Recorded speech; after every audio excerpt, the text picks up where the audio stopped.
Assalamualaikum warahmatullahi wabarakatuh. Apa khabar semua?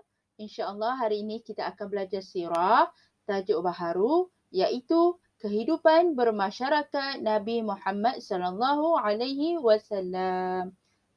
Jadi kita nak tahu bagaimanakah kehidupan bermasyarakat Nabi Muhammad sallallahu alaihi wasallam. Bagaimana Nabi bergaul dengan orang sekelilingnya. Okey, jom. Pertama, Nabi Muhammad SAW bergaul dengan semua orang, semua lapisan masyarakat. Sama ada orang Islam, orang itu Islam ataupun bukan Islam. Nabi tak pilih kasih. Nabi berkawan dengan semua orang. Ya. Kedua, Nabi Muhammad SAW, baginda sangat menghormati orang tua dan sangat menyayangi remaja dan juga kanak-kanak. Sebabkan itulah Nabi ni seorang yang penyayang, seorang yang sangat menghormati. Ya, dekat semua orang. Tak kisah orang tua ke, remaja, kanak-kanak, Nabi sangat penyayang. Okey. Kemudian yang ketiga, Nabi Muhammad SAW, baginda sentiasa menerima pendapat orang lain.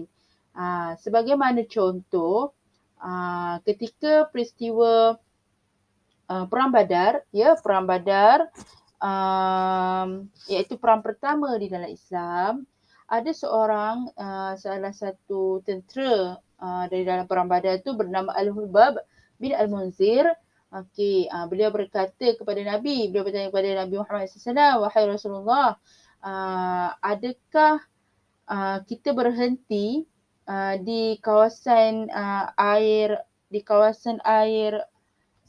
Badar, di kawasan perairan lah, maksudnya dekat Perang Badar tu ada satu kolam air lah, macam kolam air tu.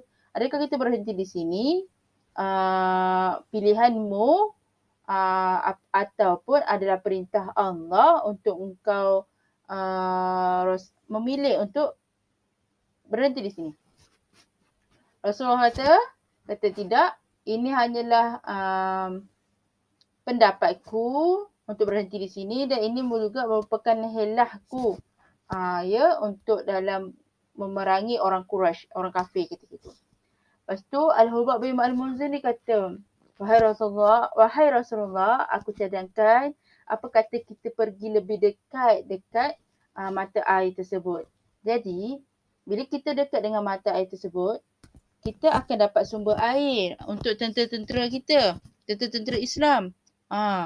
Jadi, orang-orang kafir ni yang tidak tahu, mereka mesti akan kalah sebab tak ada sumber air. Jadi bila Al-Hubab bin Al-Munzir ni, dia seorang tentera yang biasa. Dia memberi cadangan tersebut kepada Rasulullah SAW. Dan Rasulullah menerima pendapatnya. Maksudnya, walaupun orang biasa ke apa ke, kalau sesiapa yang memberi pendapat kepada Rasulullah, Rasulullah akan menerima pendapat orang lain. Rasulullah takkan, tak boleh. Ikut pendapat aku. Tak ada. Ya, Rasulullah tidak macam itu. Jadi, idea Al-Hubab bin Al-Munzir tu untuk untuk ajak orang tentera Islam ni untuk berhenti lebih dekat, untuk berkemah di kawasan yang paling dekat dengan sumber air tu adalah idea yang sangat bernas. Sebab apa? Jadi, bila tentera Islam penat ke ketika berlawan ke apa, jadi mereka ada sumber air yang terdekat untuk minum. Gitu. Okey, seterusnya, Nabi Muhammad SAW, baginda juga seorang yang jujur dan sentiasa berkata baik. Sebelum ni kita dah pernah belajar dah yang Nabi Muhammad SAW digelar sebagai seorang yang al-amin, seorang yang jujur. Macam-macam lah Nabi seorang yang jujur, berkata baik dalam berniaga, dalam dengan orang tua ke, Nabi sentiasa bercakap jujur dan berkata baik. Okey. Seterusnya, Nabi Muhammad SAW, dia tidak memalukan orang dan memotong percakapan orang. Nabi Muhammad SAW ni, baginda tidak pernah memalukan orang. Ya.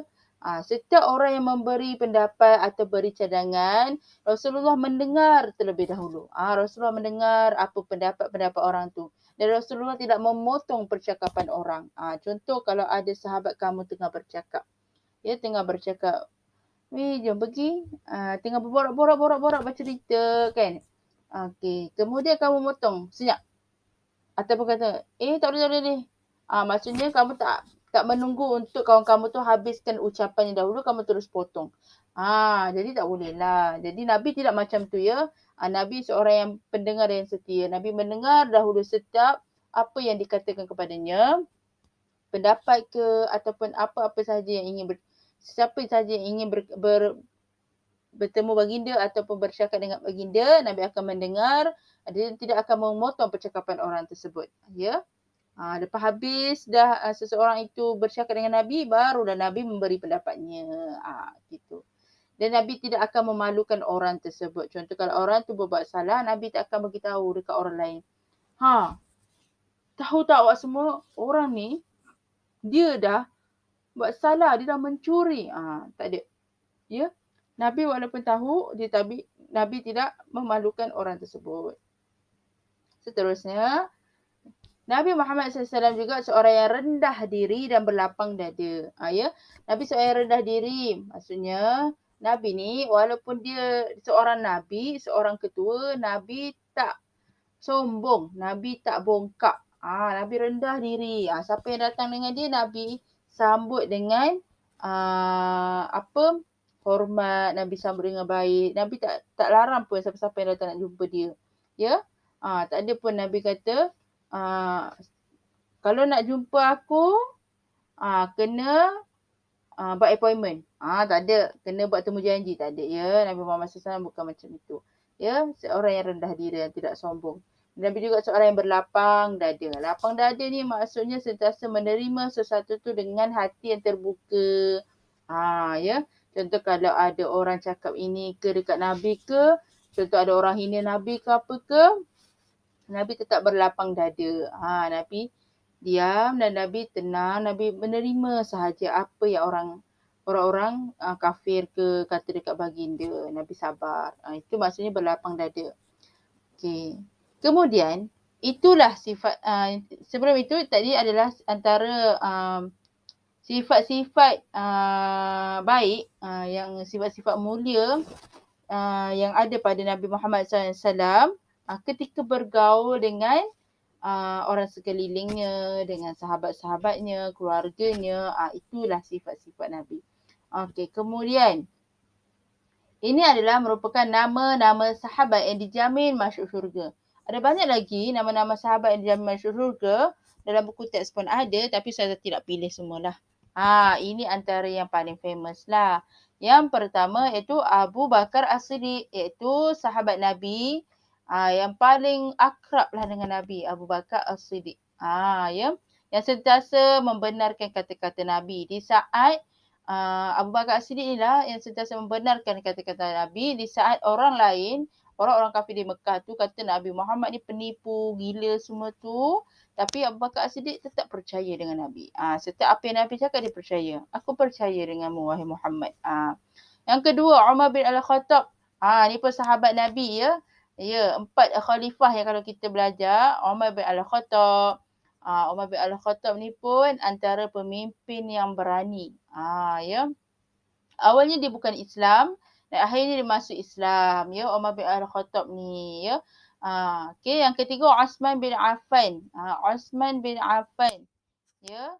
Yang keempat Ali bin Abi Talib. Ali bin Abi Talib ni adalah anak saudara Nabi. Ya, Ali bin Abi Talib. Ya, anak sepupu Nabi. Minta maaf. Ya, sepupu Nabi. Ali bin Abi Talib ni bukan anak saudara, sepupu Nabi. Dia sepupu kecil Nabi. Ya. Dan dia juga merupakan sahabat Nabi lah. Ya. Yang dijamin masuk syurga.